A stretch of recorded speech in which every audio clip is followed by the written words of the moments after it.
My name is Faisal bin Nasser. I am 28 years old.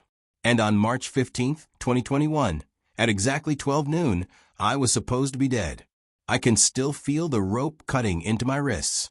I can still smell the dust rising from thousands of feet in that public square. I can still see my father, the king, standing in the front row, holding the first stone. The stone meant for me, his son, his blood. They called me Your Royal Highness for 28 years. That day, they called me apostate, traitor, blasphemer. In 72 hours, I had gone from sleeping on silk sheets in a palace with 47 rooms to lying on concrete in a cell that smelled of urine and despair. From being third in line to the throne to being tied to a wooden post in the center of Al Safa Square, waiting for rocks to crush my skull. But I'm getting ahead of myself. Let me take you back. Back to when I had everything money could buy and nothing my soul needed. I was born into royalty in one of the wealthiest kingdoms in the Persian Gulf. Our family had ruled for over 200 years. My great-great-grandfather unified the tribes. My grandfather discovered oil beneath the sand. My father turned that oil into palaces of marble and gold. Our main palace, the one I grew up in, had 47 bedrooms, 14 bathrooms with fixtures imported from Italy, floors so polished you could see your reflection in the marble, chandeliers from France that cost more than most people earn in a lifetime, air conditioning that kept every room at exactly 21 degrees Celsius, even when the desert outside reached 50 degrees and the sand seemed to shimmer with heat. I had 7 cars before I turned 25. A Lamborghini the color of midnight. A Rolls-Royce with my initials embroidered in the leather headrests. A Range Rover for the desert, modified with gold-plated handles. I traveled on private jets. I vacationed in Monaco, Dubai, the Maldives. I wore watches that cost $200,000. Suits tailored in London. Cologne that cost $500 per bottle. I was educated at Oxford. I spoke 5 languages fluently. Arabic, English, French, Spanish, and Mandarin. I was being groomed to become Minister of Defense. Generals twice my age bowed when I entered a room. Diplomats sought my favor. My Instagram had 3 million followers who watched my life of luxury and called me blessed. But have you ever felt completely alone while surrounded by people? Have you ever had everything and felt like you had nothing at all? Every morning at 4:47 a.m., the call to prayer would echo through the palace. Allahu Akbar. God is greatest. I would drag myself from bed, perform wudu, the ritual washing of hands, face, arms, and feet that Muslims must complete before each of the 5 daily prayers, and kneel on my prayer rug facing Mecca. The rug was silk, woven in Persia, worth more than a car. But as I pressed my forehead to that expensive silk, I felt nothing. Just cold fabric against cold skin. I would recite the words I had memorized since childhood. Subhana Rabbil Adim. Glory be to my Lord, the Most Great. But they were just sounds. Syllables without meaning. I was performing for Allah, but I didn't know if He was watching. I was talking to the ceiling. 5 times a day, this ritual. Dawn, noon, afternoon, sunset, night. 5 times a day, I went through the motions. Stood, bowed, prostrated, sat. A perfect mechanical sequence. My body knew what to do. My soul was somewhere else. Somewhere empty. I was engaged to my cousin Amira. It was arranged when I was 23. She was the daughter of another royal family. A strategic alliance to strengthen political ties. She was beautiful in the way expensive things are beautiful. Polished, perfect, untouchable. We barely spoke. On our wedding night, scheduled for 6 months away, we would consummate a contract, not a love. I had mistresses, of course. This was quietly accepted for men of my status. I had everything the world says should make a man happy. Power, money, women, influence, respect. But at night, when the palace was silent and the servants had gone to their quarters, and I lay alone in my bed beneath that ornate ceiling with its hand-painted patterns of geometric Islamic art, I stared into darkness and felt a scream building in my chest. A scream I couldn't release because princes don't scream, kings don't break. Royalty doesn't admit emptiness. One morning, during that pre-dawn voodoo ritual, I looked at my reflection in the water basin. Marble sink, gold fixtures, water purified through 7 filters. I stared at the face looking back at me and didn't recognize the man I saw. Who was I beneath the title? Beneath the wealth? Beneath the performance? I was 28 years old. I had seen 17 countries. I had degrees from the world's best university. I had access to anything I wanted. And I was dying inside. That's when London happened. It was September 2017. I was part of a diplomatic delegation meeting with British officials about an arms deal worth £3 billion. We stayed at the Dorchester. I had a suite on the 8th floor overlooking Hyde Park. Meetings during the day. Formal dinners at night. The usual performance of power. On the 3rd day, I had a free afternoon. My security detail wanted to accompany me, but I insisted on going alone. I needed to breathe. I needed to walk without someone watching my every step. I needed to be invisible, even if just for an hour. I wandered through Piccadilly Circus. The crowds. The noise. The lights. For the first time in months, no one recognized me. No one bowed. No one called me Your Highness. I was just another man in an expensive suit. I got lost trying to find my way back to the hotel. I stepped into a bookstore to ask for directions. Waterstones, 5 floors of books. As I walked toward the information desk, I accidentally bumped into a display table. Books tumbled to the floor. I bent down to help pick them up, apologizing in English to the clerk. One book fell open at my feet. The pages were in Arabic. I picked it up, curious. The Arabic Bible, read the cover. New Testament. I had never held a Bible before. In our kingdom, possessing one could mean imprisonment. Importing them was illegal.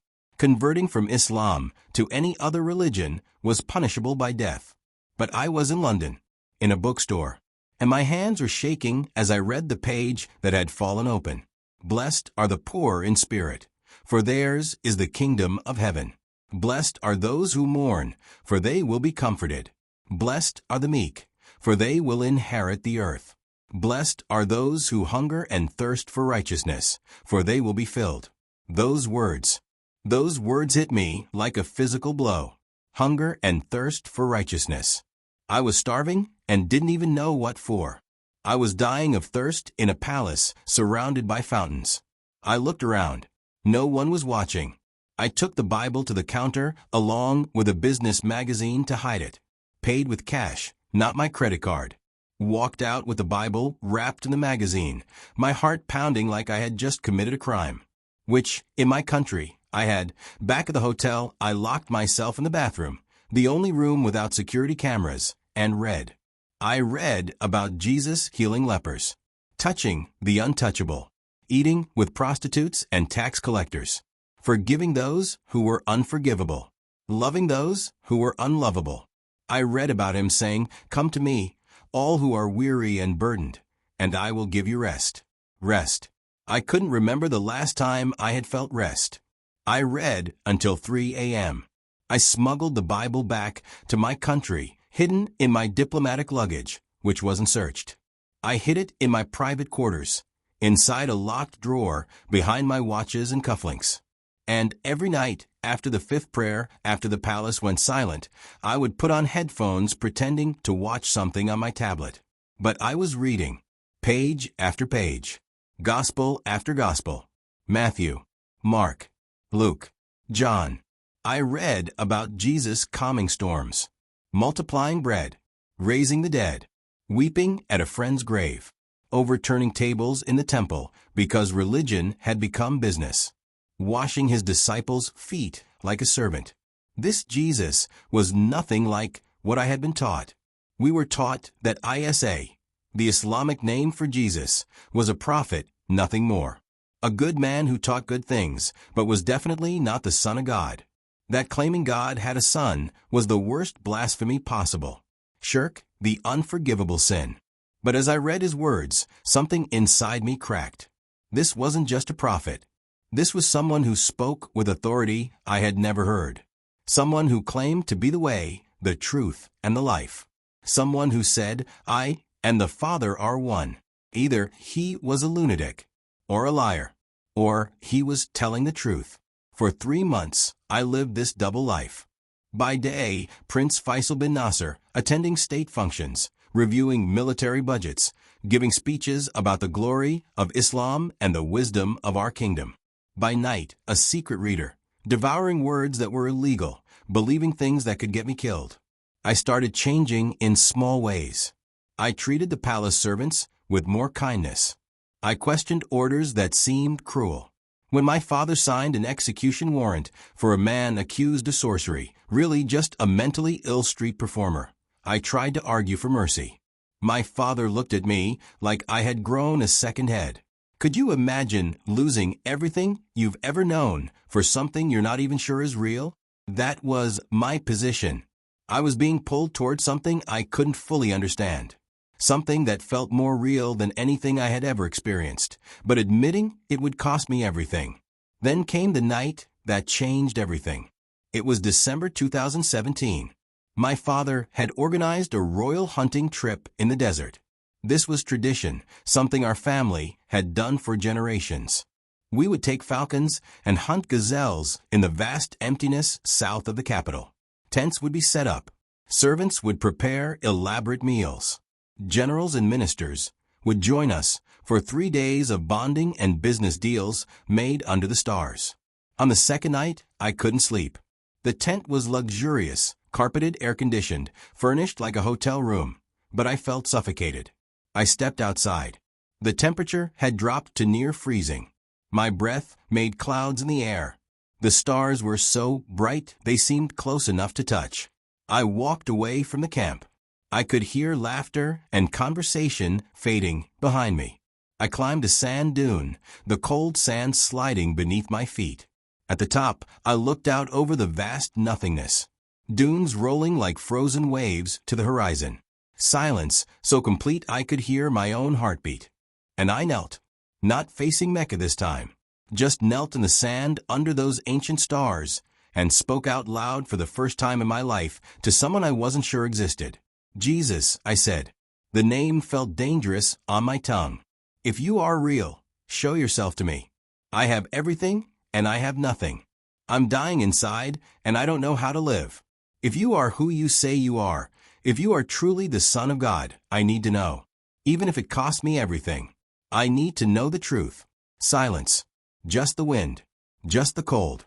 Just the vast, indifferent universe. And then, light. Not from the sky. Not from the camp behind me. Light that seemed to come from within the sand itself. Golden. Warm. Growing brighter until I had to close my eyes. I felt a presence. Not saw. Felt. Like the air became solid.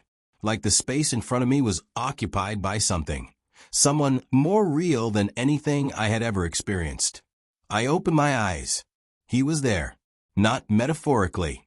Not in my imagination. There. Standing 3 feet in front of me. A man in white robes, but the white wasn't fabric, it was light itself. His face was kind. His eyes held oceans. And his hands, when he held them out to me, had scars. Round scars in his wrists where nails had pierced flesh. Faisal, he said. My name in a voice that sounded like it came from everywhere and nowhere. I died so you could live. I rose so you could be free. I know your name. I know your pain. I know your emptiness. And I am filling it now. I couldn't speak. I could barely breathe. Tears were streaming down my face. The first tears I had cried since I was a child. Not tears of sadness. Tears of recognition. Like I had been searching my whole life for home and suddenly found it. He didn't say anything else. He didn't need to. In that moment, I knew. With a certainty deeper than knowledge, I knew. This was real. He was real. Everything I had read was true. Jesus Christ was the Son of God. He had died for my sins. He had risen from death. And he was standing in front of me in the Arabian desert, calling me by name. The light faded. He was gone. But I wasn't alone. I knelt in that sand for an hour, weeping, laughing, feeling like every empty place inside me was suddenly flooding with something warm and alive and impossibly good. I had just become a Christian. I had just committed apostasy under Islamic law. I had just signed my own death warrant. And I had never felt more alive. What would you do if Jesus appeared before you, but following him meant losing everything? Would you have the courage to say yes? I walked back to camp a different man. No one noticed. How could they? The change was invisible. But inside, everything had shifted. I wasn't pretending anymore. I wasn't performing. I was known. I was loved. I was free. But I was also terrified. Because I knew what came next. I knew the law. Apostasy, leaving Islam, is punishable by death in our kingdom. The Quran is clear. The Hadith, the traditions of Muhammad, are even clearer. Once Muslim, always Muslim. To leave is to deserve death. I went back to the palace and continued my secret life. But now it wasn't just reading. Now I was praying to Jesus, talking to him like he was in the room with me, and feeling him answer, not in audible voices, but in peace, in joy, in a presence that made my expensive bedroom feel like sacred ground. I started changing more noticeably. I stopped attending the dawn prayers. I made excuses. I was tired. I was sick. I had meetings. My father frowned, but didn't push. I was more patient with servants. I asked questions about mercy and justice that made the imams uncomfortable. I donated money anonymously to Christian charities abroad. My fiancée, Amira, noticed. We barely spoke normally, but she lived in the women's quarters of the palace, preparing for our wedding. She saw me at family dinners. She saw me avoiding the prayer times. She saw me distracted, different. One night in February 2019, I made a mistake. I thought everyone was asleep. It was 2 a.m. I was in my quarters reading my Bible, the Arabic one from London, now worn from use. I didn't hear her knock. I didn't hear the door open. Faisal? Her voice. I spun around. She stood in my doorway, wearing her nightclothes, her hair uncovered. And in my hands, clear as anything, was the Bible. We stared at each other. Time stopped. I watched her eyes move from my face to the book. I watched recognition dawn. I watched her face go pale. Is that, she whispered, is that what I think it is? I could have lied. I could have said it was research. I could have said I was learning about other religions to better defend Islam. I could have given her 100 explanations. But I had met Jesus. I had seen his scars. I couldn't lie. Not anymore. Yes, I said. It's a Bible. I'm a follower of Jesus Christ. The words hung in the air between us. They felt huge. Impossible. Irreversible.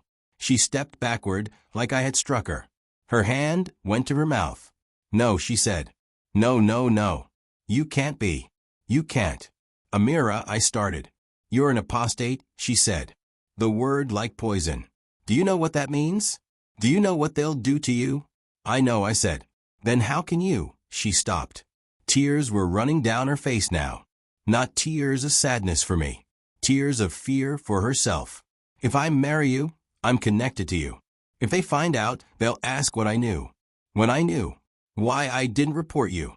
I never wanted to put you in this position, I said. She was backing toward the door. I have to tell them, she said. Don't you understand? I have to. If I don't, I'm complicit. I'm guilty too. Amira, please. I'm sorry, she said. But I have to save myself. She ran that I stood there holding my Bible, knowing everything was about to end. I had maybe hours, maybe minutes. I thought about running. I thought about calling contacts abroad. I thought about hiding. But where could I hide? This was my father's kingdom. His soldiers. His intelligence service. His airports and borders and spies. I knelt beside my bed and prayed. Jesus, I said, I don't know what happens now, but I'm yours. Whatever comes, I'm yours. Peace. That supernatural peace that makes no sense. The peace that Paul wrote about, that surpasses understanding. I felt it. In the middle of the worst moment of my life, I felt peace. At 4:17 a.m., they came. Palace guards. 6 of them. They knocked once, then broke down my door. They found me, still kneeling. They found the Bible on my bed. His Majesty requests your presence, the captain said. His voice was cold. His eyes wouldn't meet mine. They didn't handcuff me yet. That courtesy of royal blood. But they surrounded me as we walked through the palace corridors. Dawn was breaking. Servants pressed themselves against walls as we passed, their eyes wide. We went to the throne room. My father sat on his gilded chair, looking like he had aged 10 years overnight. Beside him stood my uncle, the Grand Mufti of the kingdom, our highest religious authority. Beside him, Amira's father, and Amira herself, crying, refusing to look at me. My father's voice was quiet, too quiet. Faisal, tell me this is a misunderstanding. Tell me my future daughter-in-law is mistaken. Tell me you are not what she claims you are. I looked at him. This man who taught me to ride horses, who taught me chess, who put me on his shoulders when I was small, and showed me the kingdom that would one day partly be mine. I'm a follower of Jesus Christ, I said. The words clear, steady, true. My uncle, the Mufti, sucked in his breath. My father's hands gripped the arms of his throne, so hard his knuckles went white. You have chosen a dead Jewish carpenter over your family, my father said. Over your heritage. Over Allah himself.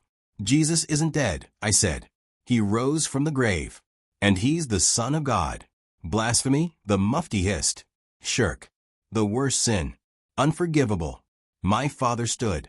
His voice echoed through that vast hall with its vaulted ceilings and its history and its power. You are no longer my son. You are no longer a prince. You are an apostate and a traitor. You will be tried according to Sharia law. And if you are found guilty, you will face the punishment prescribed by Allah's law. I knew what that meant. Death. Public death. Death by stoning, the traditional method for apostasy. Could you deny Jesus to save your life? Look inside your own heart right now. Could you? They took me to a cell beneath the palace. The same cells where 200 years ago, our family kept slaves. Stone walls. Stone floor. One small window. A bucket in the corner. The temperature was below freezing at night, above 30 degrees Celsius during the day. I spent 3 days there before the trial. No lawyer. No visitors. Just me and Jesus. And the strangest thing was, I wasn't alone. I felt his presence stronger than I had ever felt it. In that dark cell, I experienced light. In that cold stone room, I felt warmth. They had taken everything from me, and I had everything I needed. The trial was a formality. A council of 12 senior imams, specialists in Sharia law. They brought me to a room I had been in dozens of times for state functions. Now I stood in chains in the center while they sat in judgment. The evidence was presented. The Bible found in my possession. Amira's testimony. My own words to my father. 3 witnesses. Clear evidence. The head imam, a man named Sheikh Abdullah, who had known me since childhood, looked at me with something almost like pity. Faisal bin Nasser, he said, you are accused of ridda, apostasy from Islam. The evidence is clear. But Islamic law is merciful. If you repent now, if you return to Islam, you can be spared. You will be stripped of your title. You will be exiled. But you will live. All I had to do was say the Shahada, the Islamic profession of faith. Ashadu an la ilaha illa Allah. Wa ashadu anna Muhammadan Rasulullah. I bear witness that there is no God but Allah, and Muhammad is his messenger. Just words. Just sounds. I could say them with my mouth and believe differently in my heart. People do it all the time. Say what you need to survive. But I had met Jesus. I had seen his scars. He had died for me without denying who he was. How could I deny him to save myself? I looked at Sheikh Abdullah. I looked at the council. I looked at the empty throne where my father was supposed to sit, but couldn't bear to. I cannot deny Jesus Christ, I said. My mouth can form the words, but my heart belongs to him. I would rather die with truth than live with a lie. Silence. Absolute silence. Then Sheikh Abdullah spoke.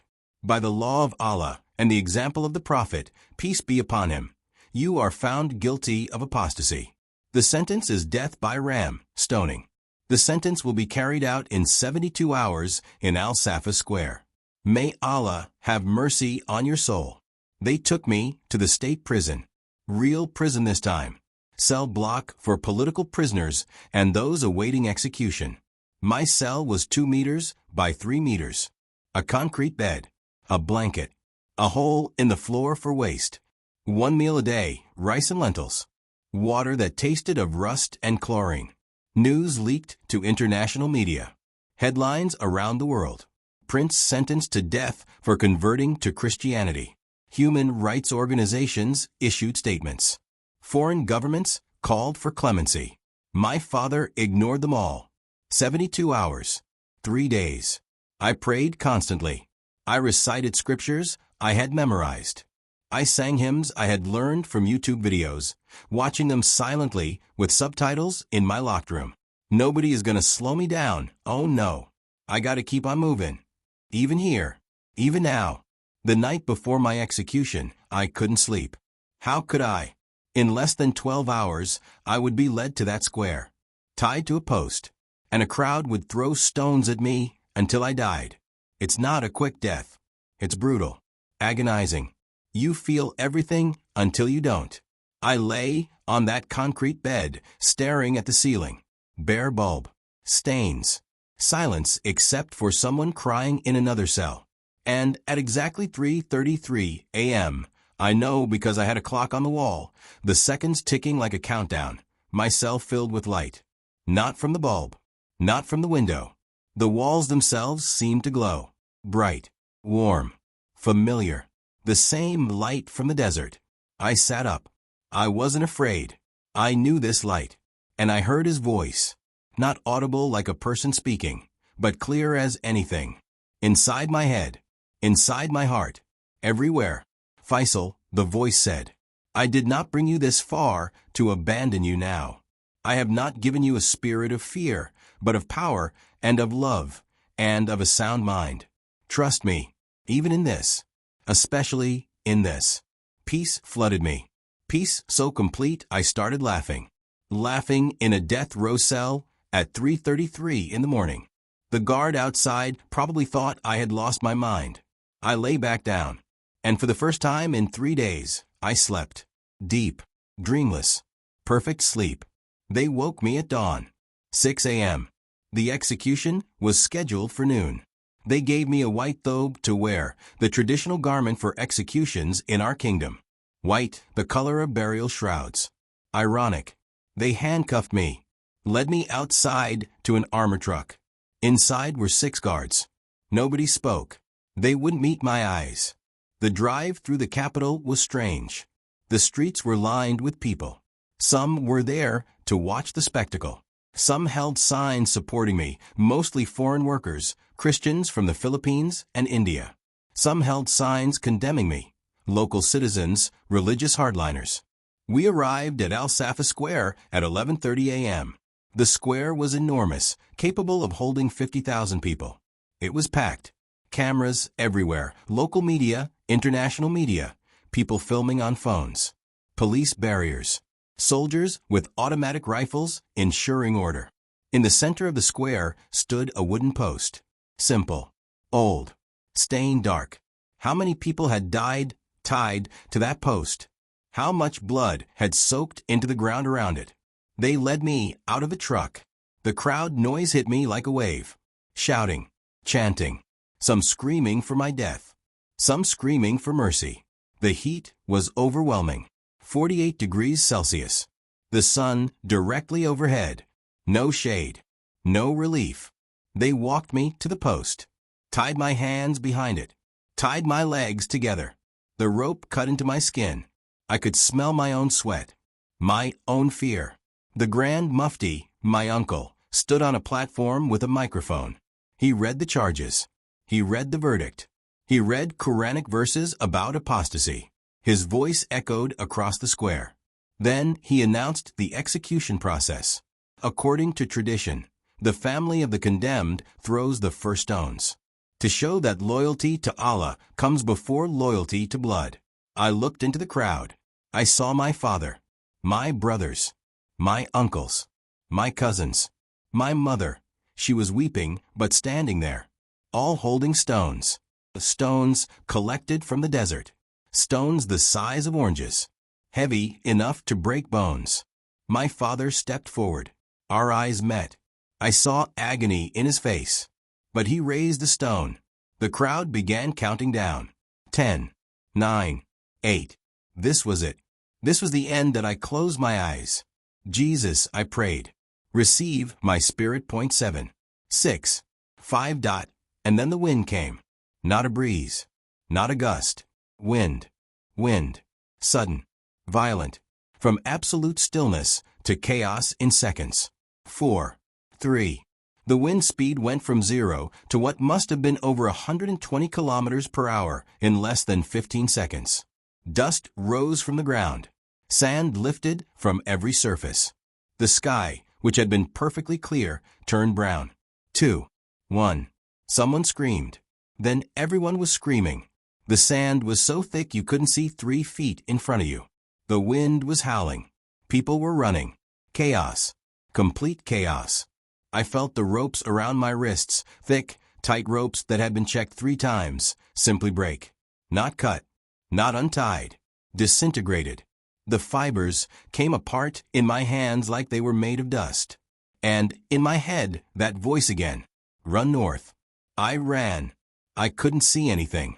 The sand was in my eyes, my mouth, my lungs. But my feet found ground. I ran north.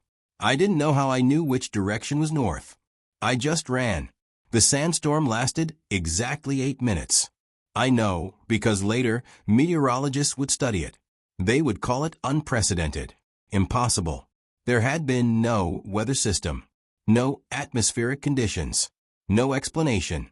Just sudden, violent wind and sand from a clear sky. In those 8 minutes, I ran.